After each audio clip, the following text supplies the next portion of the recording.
What's up, guys, and welcome back to the Join Dota League Season 5, where we have Game 2 between Bandit +5 going up against Team Alpha. Game 1, well, Alpha just got rolled. Bandit +5, they found themselves with a very farmed Slark, a very aggressive Shadow Blade play, an unkillable Bristleback, and a Dazzle who just knew when to throw the Graves and on who to throw those Graves. And, well, they took a pretty easy win, so they're going to be looking pretty good moving into Game 2. And for Alpha, man, I don't know. Their Batrider just didn't really do anything. Maybe it's just a bad day for Jinx God. Maybe he's just not really comfortable with the hero. But whenever you have not only a Batrider who isn't really doing anything, but also a Storm Spirit who got safe lane farm and also just didn't do anything, you're suddenly in a 3v5, and that's not a good place to be ever. So Alpha, maybe just have to mix it up and pick up some slightly different heroes. In fact, just give different heroes to everyone and just hope that's good. I mean, the King Medusa, it's hard to say whether or not he was playing well because he was just farming the entire game. But maybe that's just not really the type of strategy that Alpha have to go for. Maybe if they sit back and farm, they'll just be punished down the line because they don't have players on heroes that could actually make these plays. Going for a Shadow Fiend first, though, for Alpha. It's a pretty interesting way of going about it. It's a powerful hero to grab first. And we'll see if the mid lane player, I don't know if King's going to be taking it, maybe so, maybe not, but we'll see if he could perform on it. It'll definitely, if it is going to go towards mid lane, offer a different tempo to Alpha's game plan. Whereas last game when they had the Medusa, whose game plan is just sit in the mid lane and farm, and the Shadow Fiend is very similar to that. He would like to farm in the mid lane if he can, but also he's not going to be adverse to moving around and trying to get a couple of kills if he finds the correct runes, or if he has allies in distress. A teleport into a couple of raises, or just hitting people with like 1,000,000 base damage at level 1 could also turn the tides of a couple of fights. So Alpha going to grab that Shadow Fiend, who is going to be similar but enough different that they could play differently enough. And then Witch Doctor following, pretty standard stunner after that. Opting to go for the Witch Doctor over the likes of a Vengeful Spirit when you already have a Shadow Fiend on your team. Maybe going to be prioritizing a little bit more healing, maybe a little bit more tankiness in their draft, or maybe they just want to keep the Shadow Fiend alive with Voodoo Restoration. Either way, I would generally like to see a Vengeful Spirit over Witch Doctor. I just feel like the hero is stronger in general. But if Team Alpha want to go for like a Death Ward combo with a Chronosphere or something like that, they can get that done, and that could be really dangerous for Bandit +5. But Bandit, you could see they're scared of that Vengeful Spirit, as well they should be. Then they themselves deciding to grab a Lion first, which is a pretty reasonable way to open things up. They just rocked face with the Lion in the last game. Then going to grab the Batrider for themselves. We've been seeing this start a lot: Vengeful Spirit Batrider, Lion Batrider. To a lesser extent, this Vengeful Spirit is going to be, first of all, keep it out of the hands of Team Alpha because it's a good hero, but also keep it out of the hands of Team Alpha because she's a good hero against the Batrider. So covering their bases there, Bandit +5. It's half this Batrider is going to be a good pick just to have initiation, but half, I think, because Bandit +5 just rocked Team Alpha's Batrider, and now they're going to do the whole "we're going to show you how it's done" kind of thing. And I like that. I love it when teams do that. They demolish a team and then pick the heroes that they just lost with, and then demolish them again. That is karmic justice. But if Team Alpha killed this Batrider off, and the Batrider does absolutely nothing for Bandit +5, then you really, really feel foolish, and then you probably, you feel sad.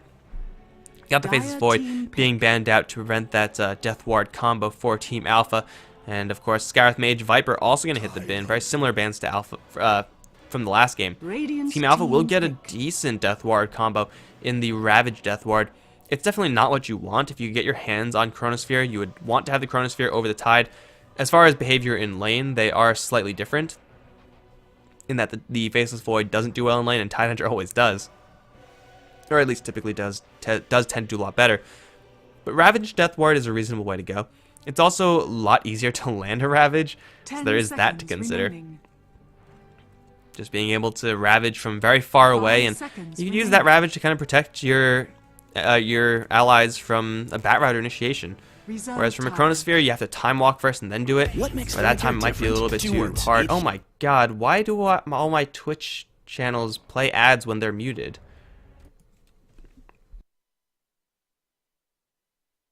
I don't understand why Twitch is doing this to me. If I have the volume thing on mute, it should be muted. At least that should be the implication.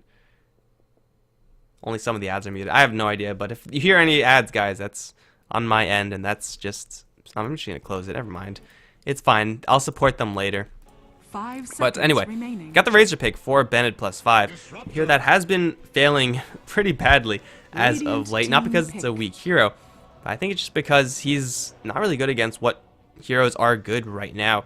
Like being able to finger down a Razor, instantly killing him off, not allowing him to drain that damage. That's a nice little combination right there, or nice little counter rather, right there. And going up against Shadow Fiend, yeah, Razor's really good if you get in the face of Shadow Fiend. If you could drain out all his damage, you'll be happy. But other than that, running towards a Shadow Fiend through Razes, it's not really what you want to be doing. That's a lot of magical damage that Razor really can't defend against. Disruptor and then Earthshaker going to be the picks for either side. As Bennett, they're going to have a capable defensive team. If they play this game very slow, if they grab a super late game hero, then they could take this into late game and have their core hero be very, very protected in this game. For Alpha, they can do a very similar thing. The only problem with that I see is that it would lead them to a similar strategy as last game, and that was not a good strategy, so they should probably look to do something different. But can they really go aggressive? I don't really think they can. Witch Doctor, Disruptor on the low end as far as damaging supports are concerned. Inline Earthshaker aren't really the highest damaging supports either, but they definitely do a lot more than Disruptor and Witch Doctor. So Team Alpha kind of concerned about their damage output right now, because Shadow Fiend does a lot. Tidehunter can do a lot with his Anchor Smash, but it's not really guaranteed if he's going to have to deal with so many stuns, and if he's going to wander into a Razor and offer him free damage with that static link. So for Alpha, they're very much so in this AoE team fight camp, and in that sense, they're looking for a core hero who could take advantage of that. And it really doesn't matter who they want to go for. Medusa would actually be decent in that draft, but I don't really think they should do that again. It just didn't really work out in the last game. But grabbing an AoE hero is going to be preferable right now, because they have, you know, the Static Storm, the Ravage, the Death Ward, the Requiem. These are all really, really dangerous skills that Bennett +5 are going to have to play around. In fact, they might be so dangerous that Bennett are going to decide to grab a Silencer as the last pick. It'll be a little bit more niche, but grabbing a global silence against what Team Alpha has, a core Silencer can just go off. If you protect him very well, and it looks like they are capable of doing so, then you don't really have to worry about too much as that Silencer. You'll just get your farm and be happy with it. In the meantime, for Team Alpha, let's see this. Just trying to think of what they could possibly pick up right now that'll help out in this team fight environment. Really, any carry hero will do the job, because the carry doesn't have to necessarily contribute to the team fight. He just has to benefit off of the team fight. Just be able to go around and kill things while everyone is stunned or silenced or whatever. And in that regard, they could pick up pretty much any agility hero that they want, and it'll be fine. Like grabbing a Luna would be pretty reasonable here. It'll be a little bit more aggressive, and I think that's something that Team Alpha should do, just in stark contrast to the last game. So I like the Luna here. I like the Phantom Assassin right now, and it's actually kind of a shame that they banned out Sniper. That would have been decent for them. I think that would have been a really good pick, actually. Would Terrorblade be any good? Probably not. Line's already on the other end. No Terrorblade. Morphling would be fine. Not the best, but he'll be reasonable. Yeah, those heroes all seem pretty good to me. We'll see if Team Alpha will agree with me in any way, shape, or form. They could also grab another mid lane hero, someone like an Invoker, and really stick it to the Bennett +5 in the mid game. Grab an OD, that would also be pretty sweet. I would like to see an OD here. This is also maybe going to be a Warlock game. I don't know if there are any games where you could say, oh, yeah, this is an easy Warlock pick. But in this game, Warlock would be pretty sweet. Like, Bennett +5, they could go for a Diffusal on Razor. They don't really have any great ways of killing off those golems, though. 10 seconds and it'll add remaining. Even more team fight. Oh, come on, guys. Do it. Warlock. Radiant you know, guys, I try, I persuade them, I do my best. But in the end, they pick a Weaver, and that's fine as well, because it'll be fine, I guess. It's like mediocre to bad. 4 out of 10, I would say. Because Lion, Batrider, Shaker, these are all heroes that Weaver really doesn't want to go up against. Weaver's good against Razor. You can't really effectively steal damage out of the Weaver, and then your quote-unquote anti-carry Razor isn't really going to be doing his job. But Team Alpha, they're fairly soft right now, and Bandit +5, they're packing some serious heat. This is going to be a rough game for Alpha unless they get off to a really good start. But I don't really know if that's going to be happening because their supports are mostly in the utility camp, whereas Bandit +5, they're a lot more direct, a lot more smashy with their supports. And the Bat Rider, if he gets fast Blink Dagger, then jumping onto the likes of Shadow Fiend, Weaver, these are all very real possibilities for Bennett. Still looking for a carry hero of their own, most likely to go up with that Earthshaker Lion. Can be an offensive tri-lane, but up against Weaver, it makes it a little bit weaker. I don't know. I don't really like the Silencer anymore because of that Weaver pick. But expecting a Shadow Fiend in the mid lane, and expecting a Weaver defensive tri-lane for Bennett +5, they have enough stuns to take a very early game fighty type of lineup.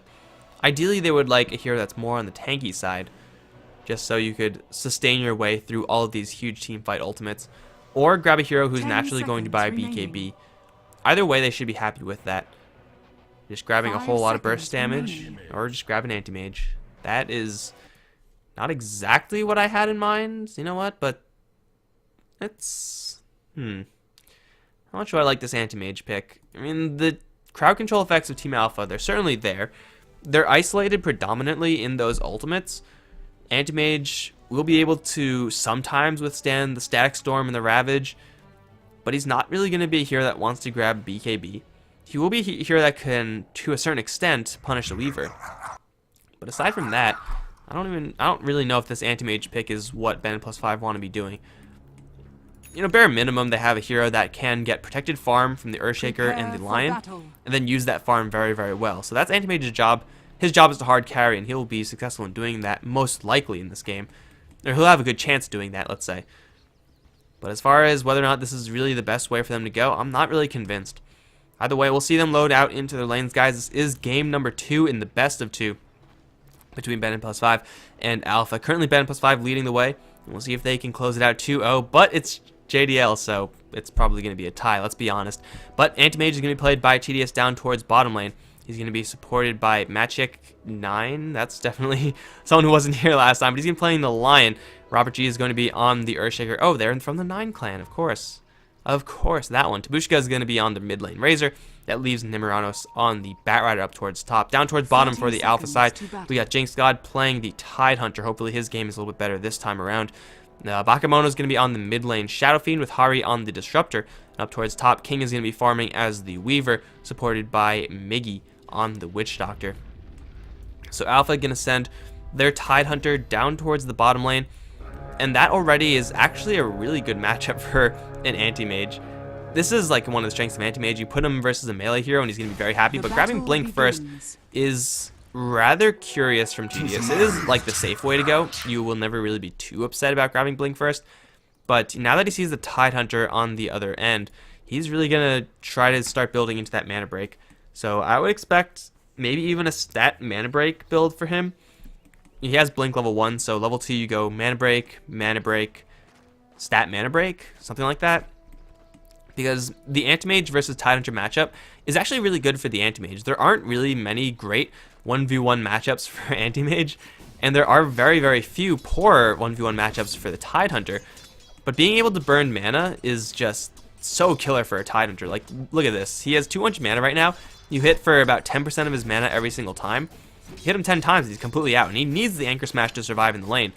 And if he doesn't have that, then he's completely screwed. And even if he does hit you with the Anchor Smash, you will be doing less damage with your right clicks, but your feedback from the mana break still does full damage, and you still will be able to burn out his mana pool, even though he may hit you with the Anchor Smash. So Anti-Mage is going to have a free time here down this bottom lane. The problem here is that their pole camp is warded, so the Lion, he'll have to do his best in order to make do without it, just trying to stack up in the jungle perhaps. They do have actually sentries, so they're going to make an attempt at clearing this block, but this camp could be blocked by like over here, you can put it all the way down here, and you can't really put a sentry to cover all your bases there, so good luck to the Lion as far as dewarding that. I can never do it with the first ward, it just never works out. But over towards mid lane, the Razor is going to be going toe-to-toe with the Shadow Fiend. Should be a fairly even matchup there. Again, Razor would like to charge at the Shadow Fiend and drain his damage, but then you're walking into Raze territory, and then things get a little bit dangerous. Should be a still pretty standard game for both of these heroes. They're most likely not going to be under a huge amount of pressure. And up towards top, Batrider is going to be going up against not the worst lane in the world, a very poke-heavy lane, but not really a very lethal lane, in which Doctor's ability to stun and do damage kind of limited. Weaver's ability to do damage is fairly limited as well. Keeping up with the Batrider, certainly very possible, but after that, nothing much that they can do. Jinx God down towards bottom is going to lose all of his mana, so now he can't do anything in this lane. You might as well go home, man. You might as well go home.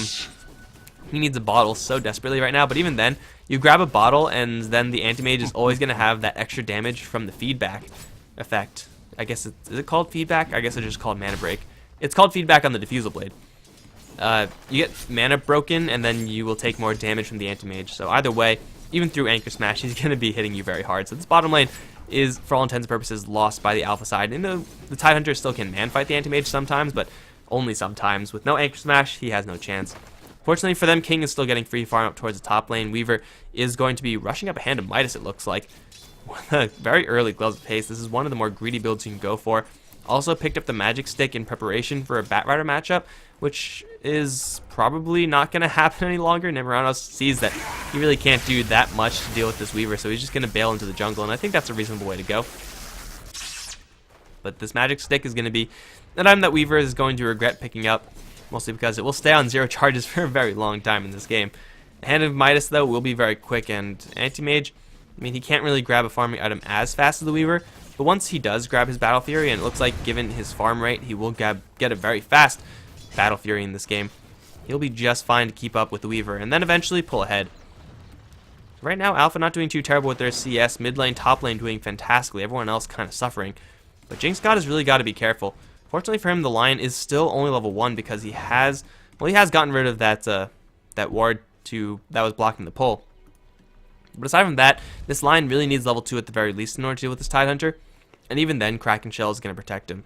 So as far as killing off the Tidehunter, they really need a wall from the Fissure, and Robert G has not really been doing that much of anything. He's playing the very nomadic, defensive, roaming Earthshaker, but he hasn't actually done anything with it, so it's nice to have that backup, I suppose, but the backup only does something sometimes. Jinx God is going to be revealed, double sentries on the floor.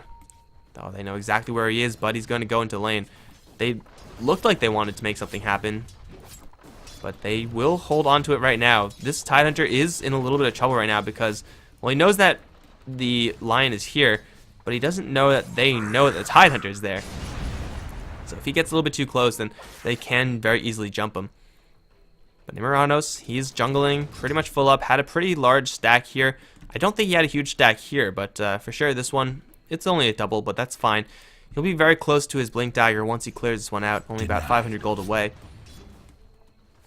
So once he clears that one out, especially if it's a triple, he'll get a lot more gold then, and then maybe Bennett +5 can make something happen, because right now, they're just stuck in this farm fest sort of state, which is fine for them right now, because they have an Anti-Mage. But if you have a chance to apply pressure before the enemies get their ultimates, hell yeah, you're going to take that every single time. This Tidehunter is still getting experience, so they can't really effectively play around the Ravage, but they can play around the fact that Tidehunter might not have the mana for Ravage, because odds are he won't have that mana for Ravage. Jinx God might get blinked upon, yes, 1 hit, 2 hit, that's a lot of mana burnt. Spike is there as well, but Tedious drops back. Probably should have stuck on that Tidehunter for a little while longer, burned more mana for free. But either way, it's still going to be Lion hitting level 2 regardless, and Nemiranos being very, very close to that blink. Who's going to be the primary target? Don't really know, but for right now, the Disruptor and Shadow Fiend have swapped places. Level 6 on the Shadow Fiend, raising a couple of camps down. Please don't die, Shadow Fiend. That would be embarrassing. He'll be fine. He's even salving up, but, oh, salve canceled. Wah, wah. You hate to see that kind of thing happen, guys. Shadow Fiend could be at, like, a little bit more than half HP right now, but instead he's almost dead. Because salves are difficult and trolls are finicky. But it's going to be a haste rune actually bottled up by Tabushka. This is a potential first blood tool if Hari sticks around.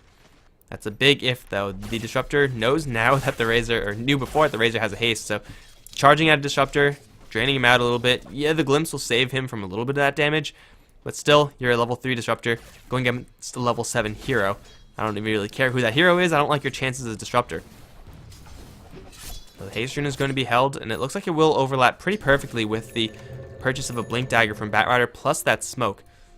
So ideally now for Bennett +5, they're going to use the haste rune with the lasso and ensure that whoever they go for is going to die. And it looks like they might look towards the mid lane.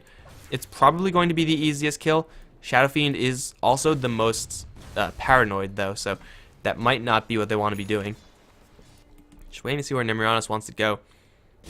He's going to go towards mid lane, it looks like. Okay, so they have their eyes set on whoever's in the mid lane. If it's Shadow Fiend, fantastic. If it's Disruptor, not exactly what they want, but they'll take it because it's a kill regardless, and it's first blood still, which has yet to be spilled. And it looks like it is a high chance that it's going to be Bakemono in this mid lane. Tabushka just has to make sure not to scare him off, but they do get the lasso in, plus that link.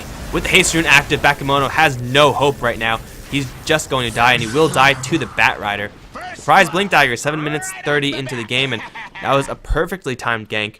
They lured the Shadow Fiend up to the high ground. The Razor was falling back, playing as though nothing was wrong. His lane was getting pushed, so he's playing absolutely normally. Suddenly, Static Link and haste rune. And that in and of itself is inescapable as a Shadow Fiend. With an extra lasso on top of that, you're just going to die, as we just saw. So first blood, very easily being claimed by Bennett +5.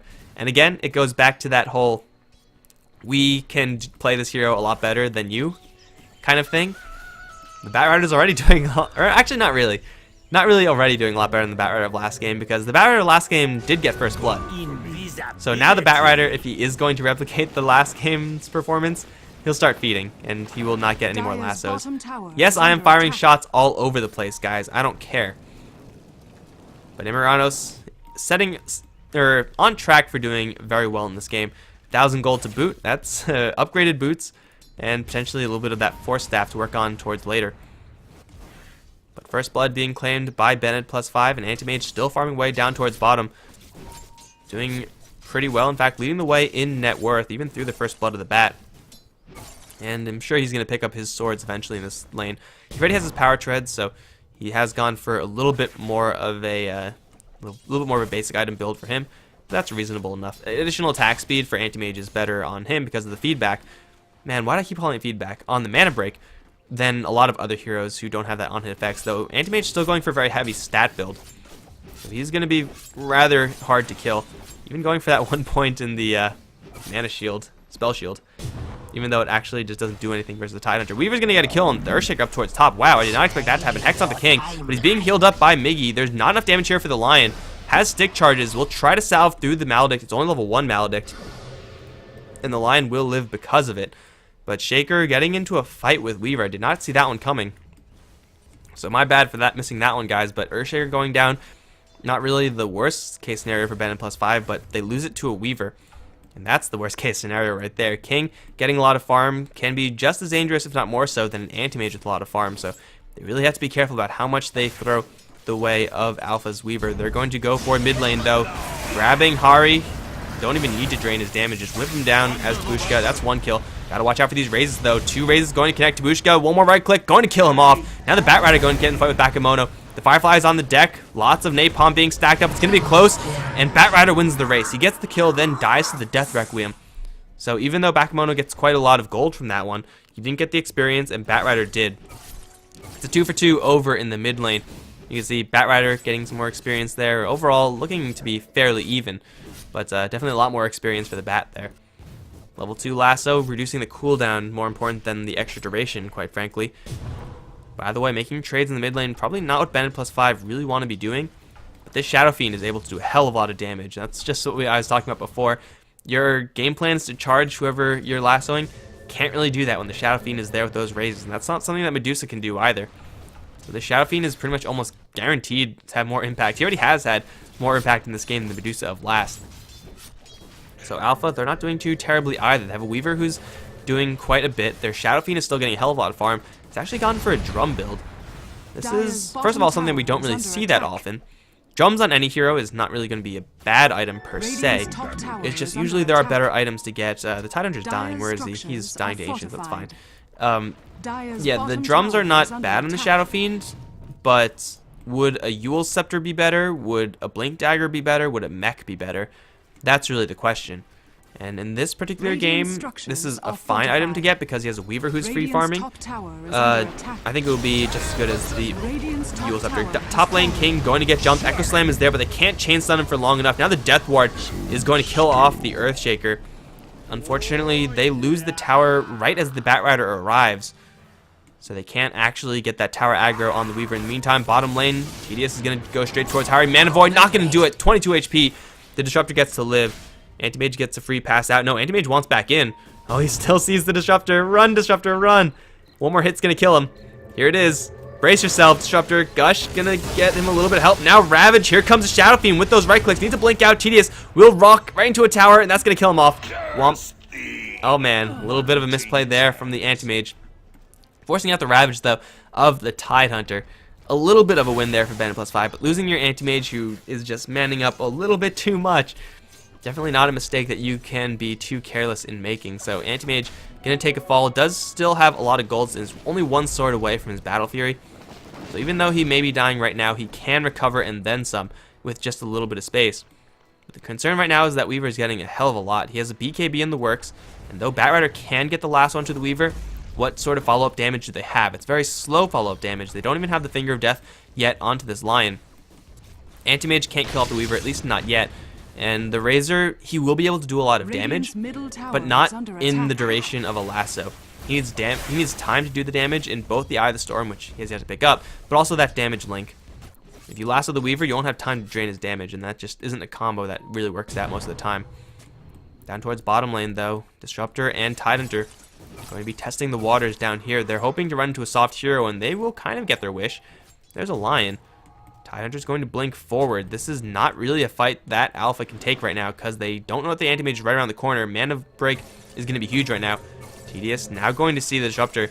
Now definitely going to see the Disruptor. Earthshaker dying in the meantime. I don't really know what's going on. Let's take a look. Not much of anything. There's a time lapse out from the Weaver, and he'll be fine. But it looks like Alpha, they don't find anything either in the top jungle or the bottom jungle. And that is just going to be that. Anti-Mage not really wanting to fight right now, because he has gone for such a stat-heavy build. His ability to burn the enemy's mana, very limited. I mean, having those extra stat points are nice. I'm not sure if it's better than Mana Break, though. In this particular game, you don't really have to worry about making, like, getting illusions created of yourself or anything like that. And you're up against a Tidehunter and a Weaver, so you really need that extra burst damage. I don't know if that's good, but they're going to try to go for King up towards top. Blink Lasso into a Hex into a Spike. That's what they have to work with. There's the Blink. There's the damage drain. Hex. Spike is going to be used, but they don't have any True Sight. Firefly is there. King can't get the time lapse off because he's 2 seconds away from it. Oh man, that was very, very close from Bandit +5. They almost messed that one up because they were a little bit too greedy with their crowd control. But it works out very well for them in the end. Now they're going to try to go for a little bit more. Razor leading the charge right now with 168 damage stolen. Going to run away from the 3 heroes and then decide to turn around. Just going to get hit with the Ravage. It's the only one man though. Death Ward's going to be there. Fissure going to miss the interrupt though. And Tabushka's going to die because of it. So close yet so far, man. If you're just a little bit more to the right, you interrupt that Death Ward and you get away with that Razor. But instead, they just walk into a tower and die. Not a good plan, man. Not a good plan. I guess it does buy a lot of space for Anti-Mage to farm, but you don't really want to be trading your Razor's life for minor amounts of farm on an Anti-Mage. His Battle Fury is going to make it so that minor amounts of farm translates into large amounts of farm down the line, but that's down the line. That's not yet. So Alpha doing a lot better in this game than in the last. Holding on to a 4,000 gold and experience lead this early into the game is pretty substantial. And their gold is being distributed on the right heroes. Bakemono on the Shadow Fiend is pretty stacked, and King on the Weaver has a Hand of Midas and almost a BKB that he's working on. In the meantime, Bandit +5, though they did have a really good start in the Batrider, still doing his job. It just doesn't feel like enough. Their Razor is falling short, and this is keeping up with the trend pretty much of Razor just underperforming as of late. I mean, he still can do his job, but he has to be up against a really weak laner, I think. It's no longer a hero that could just instantly win his lane every single time. Those are the days for Razor, but those days are past. Like, even versus Shadow Fiend, it's not a good matchup for Razor. Or, it's not a fantastic matchup for Razor. So this Razor, kind of mirroring the Storm Spirit of last game in their lack of participation, or lack of capacity for participation. And that's just not good overall. Tidehunter, 45 seconds away from his Ravage, so once he has that, a lot more kill potential up for Alpha. They're going to actually stalk TDS, who's farming very aggressively in his own jungle. Here comes the Blink, Anchor Smash, Gush. Static Storm needs to land, though. Where is it? There it is. Onto Tedious. He's going to try to run out and then blink. It will be close. Blink out. Glimpse back, though. And he's going to drop. As soon as he saw the Weaver in this area, he should have known this is no longer a place that he could really feel comfortable going into. Then he blinked into the camp. And that is just going to secure his demise. Like, blinking to farm, it's pretty standard for anti-mages, but not when you know that the enemies are there and most likely see you. It's not a good combination if you're the anti-mage. So 4-7 right now, and Alpha doing a lot better in this game. They might lose Miggy up towards the top, but even if they do, man, this Witch Doctor is stacked. He's almost got his Aghanim Scepter completed right now. Only needs that Blade of Alacrity. He's been getting a couple kills with that Death Ward, and once he gets this item, then the Death Ward is going to be even more devastating. Especially if they can't cancel it for whatever reason. So Miggy, he's going to make a defense right now. They have the Ravage. They're moving up to the top lane. Blink in tow on the Tidehunter, BKB on the Shadow Fiend. They have everything they could possibly want. And they get a tower on the bottom lane, so that's a little bit of a bonus for Alpha. Here comes the Tide around the corner. He is going to see no one. They're going to clip all three of those heroes, slow them out for now. Glimpse back onto Nemiranos. Statics, the Kinetic Field going to go up, but it will not connect. Ravage now onto 2. Mackey's going to be in a little bit of trouble. He will die instantly. Now the cast towards Nemiranos. Death Ward going to be channeled as well. Batrider going up to the high ground. Might live because of it. Going down to the river, but he runs out of Firefly, and that jumps him over to the main ground. I didn't know that's how that worked, but I guess if you're in terrain that you can't actually be in, it just jumps you to the closest possible terrain. So Batrider running out of Firefly at probably the worst time. Looked like really janky initiation from the Tidehunter, but it was just good enough. And now they're going to ride that wave of creep wave pressure all the way into this tier 2. Bandit +5 because they have no blink dagger on this Earthshaker. Not now and not for a very long time. They can't defend this, even though Jinx God might not have a Ravage. So Robert's going to move forward for a fissure, do what he can, but this tower is forfeit right now. Radiant's top tower has Huge fallen. pickups for Alpha. BKB and the Weaver are now off after that. It's gone for a rather defensive build, King. BKB first signals that they want to fight very often. They will be able to do so. Apply the pressure before the anti-mage really gets big. He has the Vlad's Battle Fury. It's fine for the anti-mage, but he's definitely going to need a lot more because his teammates aren't really doing anything with what they have. Batrider initiation, possible, but again, it's really hard for them to burst down heroes within that duration of the lasso. Alpha should start looking towards Roshan right now, or at least start thinking about it. They have Gush.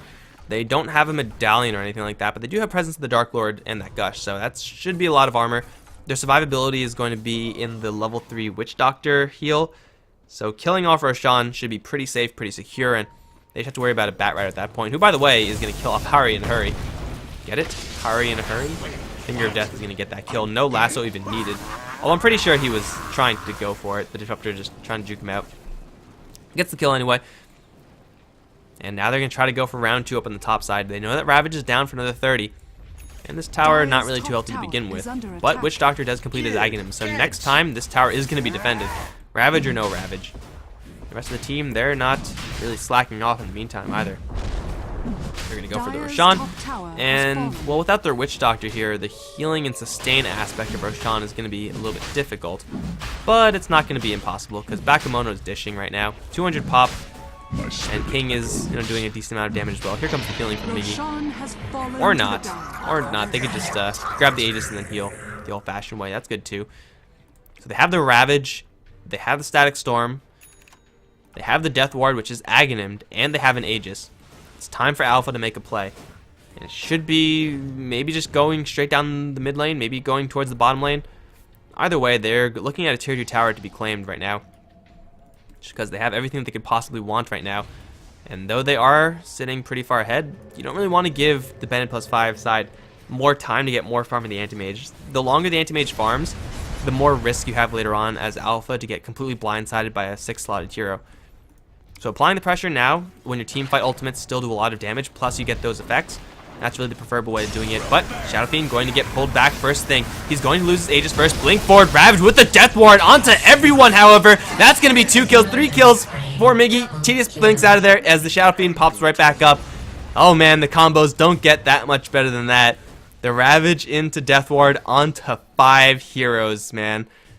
That is just disgusting. Bakemono losing his Aegis for that. But I don't know if it gets more worth it than that. King was not part of that fight. They have the Static Storm still, and they have a Requiem. This push is not going to stop. Bandit +5, they also use the lasso for that. They still have the Echo Slam, but with no Blink Dagger, it's so hard to get in there.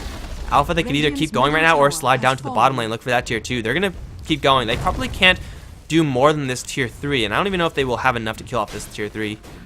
But hey, you might as well just go for it. You have the sustain from Miggy, you have the Static Storm right behind you, you have no initiation on the other end to worry about.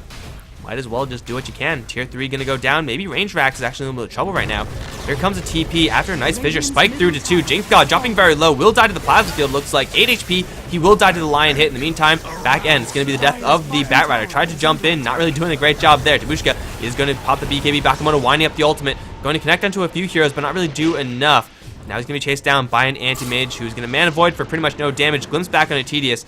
Lushka's going to re-arrive. King is still here though, still has that BKB, so he's going to be more than happy to continue to fight. In the meantime, Hari is going to start a fight up with Tedious right now. He's going to try to make the anti-mage overcommit in a blink, and he will do it! Oh my god, the mind games! And that is just the play that you want to see from the Disruptor. The problem is he still is not out of the woods just yet, but with the double damage Bakamoto right around the corner, he will be fine. The tower does go down, no damage onto these Raxes. But Alpha, after a series of huge fights, find themselves so extremely in the lead in this game, guys. 10,000 gold and experience in their advantage. And Bandit +5, their anti-mage. He's going for a Manta style, pretty standard stuff for him, but he just doesn't have enough. The rest of the Bandit +5 side just don't have enough, especially once this Ravage comes back up for Alpha. Another 20 seconds and you'll have that one again, and he's just a hop, skip, and a jump away from having a double Ravage with that Refresher Orb. So this is going to be a tough fight for the Bandit +5 side. It's actually a very mirrored game.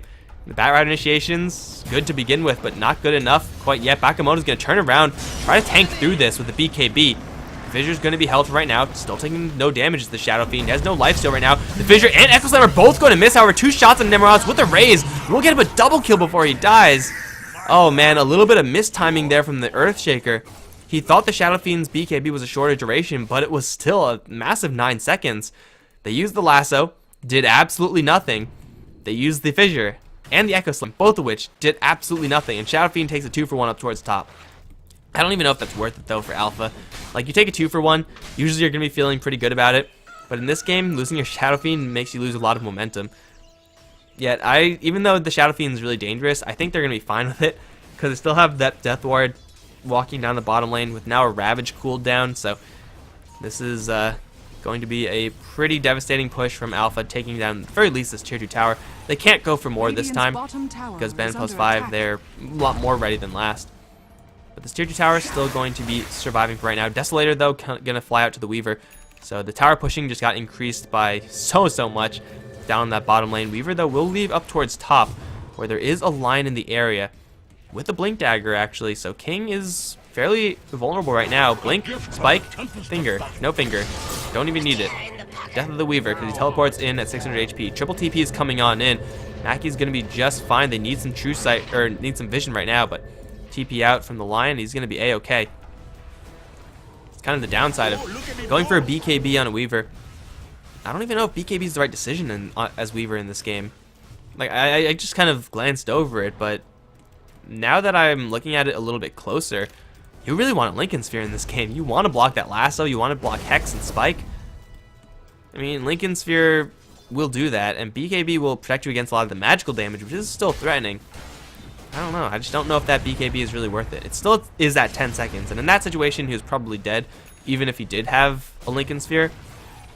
But still, it's a minor difference, I think, in this game. I think Lincoln Sphere may be slightly better. By the way, Alphas, they still have a Ravage available to them. They're going to stalk the Roshan. Miggy going to get pulled back, though.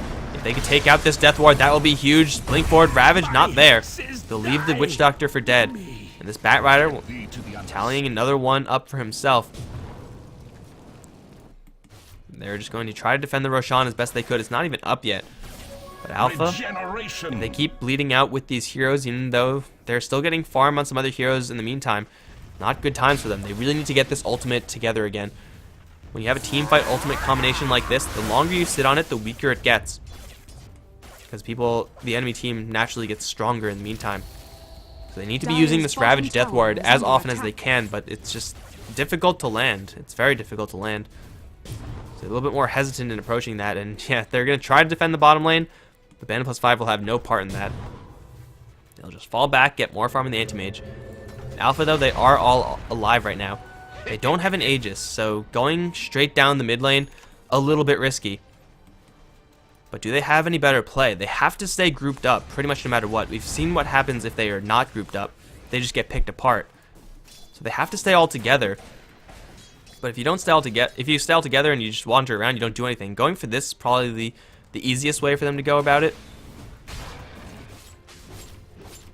And we'll see if they actually want to do that. Right now, it just seems like they're just getting a couple more items right now. Lifesteal for Shadow Fiend certainly going to help.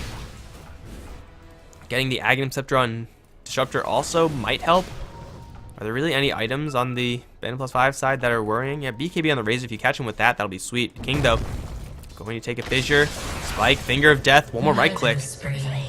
And, man, Alpha, you guys can't afford to just do shit on your own. It's like, yeah, the enemy team has a Bat Rider, a Lion, and an Anti-Mage who could all kill you.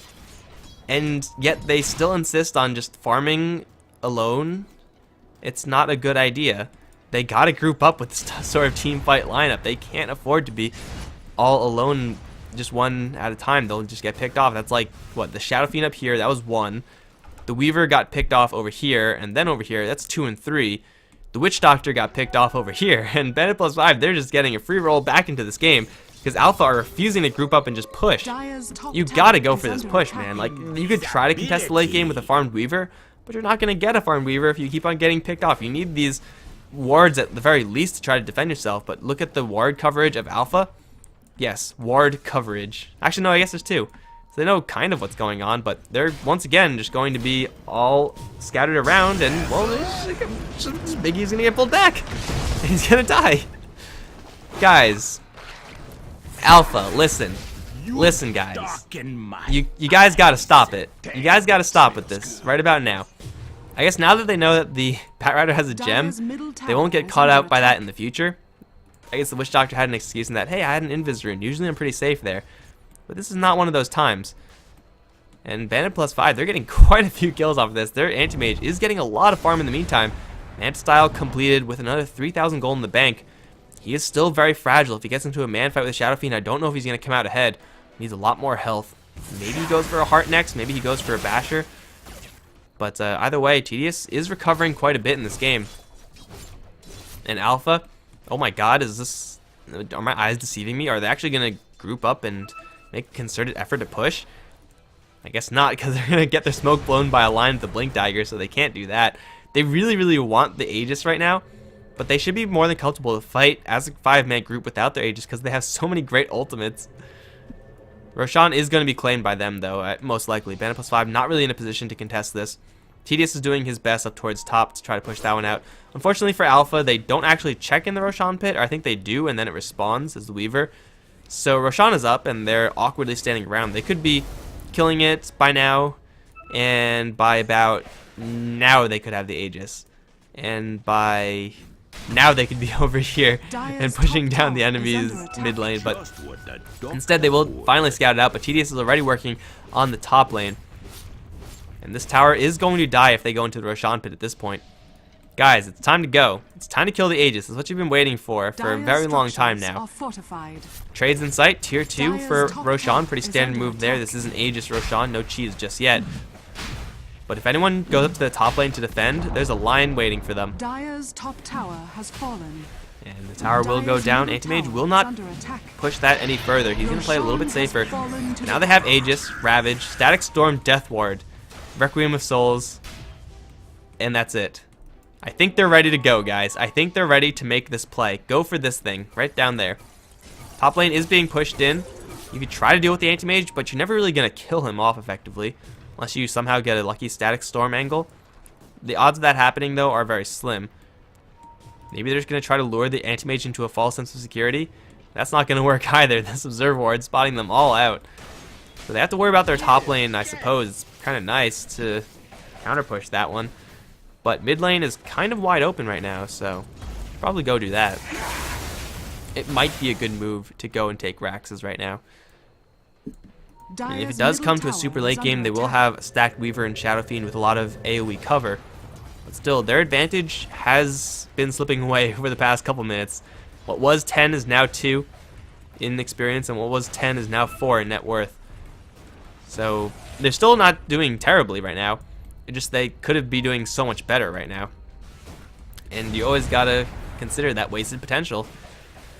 It's just as bad as just not as actively losing if you're not doing your fullest. Well, that's not good, guys. Not good. They have the Satanic. They have everything that they could possibly want right now. And now they're going to make this push happen. And have Bennett +5 stalled for long enough. They have an Aghanim Scepter on the Razor. It's going to help. They have an Anti-Mage with a Reaver. But they have a kind of an issue in the mid lane. Bakemono is going to get his damage drain to start things off. Tabushka, though, cannot tank through these Shadow Fiend hits. 84 damage stolen, but still the Shadow Fiend is dishing. They have an angle on the Shadow Fiend right now. They need this Bat Rider to get in, though.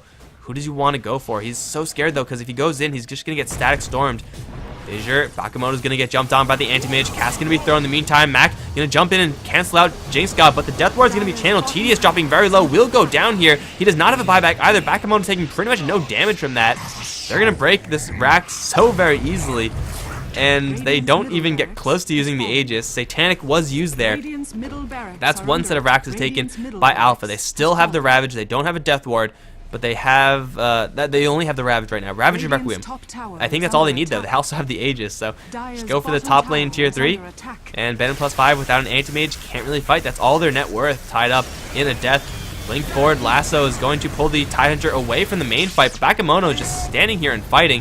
Is going to lose his Aegis, but the Weaver's still alive. He's going to chase forward for this line. One more shot will kill him off. There it is. No, actually, he will survive. Ravage in the meantime in the back end. Earthshaker going to go down. Tabushka going to follow. 11-19, and this game is looking pretty much over as Alpha cracked the high ground in a huge way. Still, they are sitting in the enemy base. No Aegis available. Now a Refresher Orb for the Tidehunter. He will be able to prep another Ravage if he wants to. There it is, onto 2, bailing out his allies. Not necessarily the Disruptor, but definitely will kill off the Lion. King dropping very low. He will still be healthy enough to continue this push, however, since there's no heroes to worry about. You coward, get back in there and kill the Raxes. He's going to fall back. But the entire team is already going to claim 2 sets of Raxes. That wasn't that easy, Alpha. Can you imagine how easy that was? That was so easy. Maybe the Satanic was worth waiting for, but man, if they just grouped up, looked for a couple team fights beforehand, they could have done that like 5 minutes ago. A golden thread. Slow game from Alpha. A little bit of a slow roll. But hey, now they have Refresher Orb, now they have Satanic, Eye of Scotty, and Anti-Mage clearly cannot do enough damage right now, so now that he has his Heart of Trask, he needs a Butterfly. Or, even better than Butterfly, he needs allies who could actually contribute right now, because Shaker, he has a Blink Dagger, it's not really doing that much. Lion, not really doing that much either. These are supports that you would expect to just be there for stuns that aren't going to be doing much when the enemy has BKBs. The Bat Rider didn't get his initiation off. Razor's doing next to nothing in this game. And this is just, yeah, as I said before, continuing the trend of disappointing Razors that I've seen. So 12-20 right now in Alpha. They're just going to chill for a little while longer. They use the Aegis, but now, since they've taken 2 sets of Raxes, they are going to feel more than comfortable just slow rolling the bottom lane. There's still a tier 2 tower here. Weaver can take that one out very, very quickly just by himself. Or they'll just take a decisive team fight in the mid lane and then force Bennett +5 to tap out then. Blink forward for King. Lincoln Spirit is going to protect him for a little while, but he's going to get lassoed up. Static Storm might be dropped in cover. Static Storm is finally there, but Razor in the front line is going to zap down Harry. Here comes Shadow Fiend a little bit late to the party. He's going to start man fighting with everyone, going to wander into the middle of everything, prep the Requiem. No, he's going to right click onto Tabushka. Now he's going to prep the Requiem. It's going to hit onto Tedious square in the face. Death Ward also being channeled. Tedious will get out of there, but it will cost either side 2 heroes. Mackey's going to jack the gem and then force after the high ground. Blink forward for a Gush, though. I don't know if this Lion can escape. He has a Hex. He has a Finger of Death.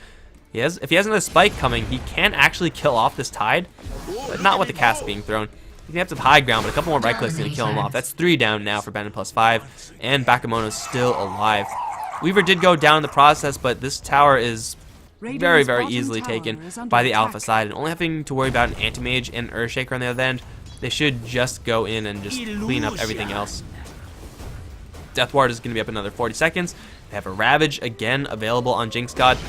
This tower is down. They can go for even more. Start slowly pressuring the bottom lane. And they probably can't get it done just yet. They really need their whole crew here. But Weaver can come here very quickly. Disruptor is already on his way. And they don't have to worry about the Anti-Mage farming up towards the top. The Anti-Mage by himself can't race the entirety of Alpha. Just not going to happen. Blink into Echo needs to be a miracle, but they can't pull the trigger just yet.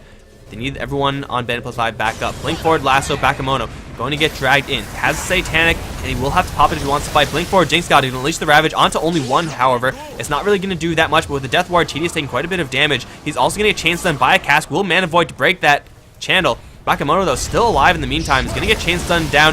Ravage is going to come a little bit late. Will do a lot of damage to everyone, though. Weaver with the BKB is just going to work on everyone. That's going to be a buyback on the Lion. Death of the Razor. Buyback on the Batrider. King's still alive. He's going to tank a Finger of Death, and then will just fall back. Magic is going to try to chase forward. Spike onto Hari. His Anti-Mage is going to do what he can right now. Weaver is going to have to fall back. Miggy will get cleaned up in the end. That was an expensive push by Alpha, as they lose a whole lot of heroes, but at the same time, it was a really expensive defense by Bandit +5. They have to buy back with 3 of their heroes, and the only 2 heroes that haven't bought back don't have enough gold to buy back. So everyone from Bandit +5, that was like 5 lives worth of heroes right there. And yeah, they push Alpha out of their base, but Alpha just have to wait 150 seconds, and then they'll be able to do the exact same thing, except it's going to be even more dangerous because they'll have a double Ravage, and hopefully the Ravages are going to actually be hitting someone. Also, by that time, the Roshan should be alive, and this is going to be a cheese Roshan as well. So, Alpha, they're slowed down but not stopped. What Bandit +5 need is just a lot more time to get more Anti-Mage farm, and a lot more time to get Razor farm. He has a Chainmail. That's not going to do jack. He needs an Assault Cuirass and a Butterfly if he's going to be doing anything in this game any longer. This Razor is just such an irrelevant hero in this game. The Weaver turning out to be a relatively decent pick for this game. As Bandit +5, they've gotten a couple of picks on this Weaver, but aside from that, it's been kind of underwhelming how often they've been able to kill this guy off. So, just going to grab a couple more souls for their Shadow Fiend, wait till these ultimates are cooled down.